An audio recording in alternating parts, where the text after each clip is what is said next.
Let's go ahead and budget together for the month of December. For context, I am a UI UX designer and I bring home $85,000 per year. I get paid twice a month, and my take home pay after taxes and deductions is $2,445 per paycheck. Additionally, I do a couple side hustles, and this totals around $300 a month. So in total, I take home $5,190 per month. In terms of my fixed expenses, first we have my rent. I split this with a roommate and I pay $1,410 per month. Next, we have groceries. I budget $100 a week at the grocery store, so this totals $400 this month. Then we have my car insurance, which I budget $120 per month for. Something to note about my car insurance, this comes out every 6 months, but what I like to do is set aside what the monthly payment would be in a high yield savings account. That way, at the end of the 6 months, I don't have the huge burden of a big payment. And as the months were going on, I was getting a solid APY in my high yield savings account, so I was actually able to make a little bit of money by doing this method. Next, we have my dog. I budget $142 per month for her, and this includes her food, her medicine, and her grooming. Next, we have utilities like gas, electric, and internet. I budget $100 a month for this, but again, I do split it with a roommate. Then I budget $33 for subscriptions, $27 for some fees. These are mainly credit card annual fees that I like to also set aside in a high yield savings account. And then moving into my discretionary spending, this month is going to be a little bit different. So with the holidays coming up, I'll be setting aside $400 specifically just for gifts for my friends and my family. And then the remaining of that discretionary budget will be $638. If you guys watch my last video for my budget in November, I really don't like to categorize my discretionary spending into buckets like shopping or dining out because I find this to be kind of restrictive and every month looks different from the previous.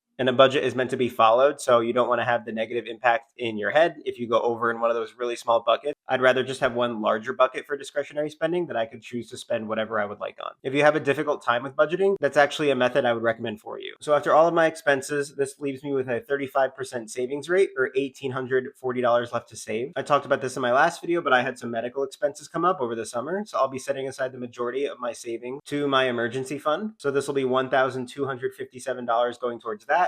I'm still on track to, at the start of next year, have this back to fully funded at 6 months. And lastly, I'll be doing my final contribution to my Roth IRA for this year to hit that $7,000 cap.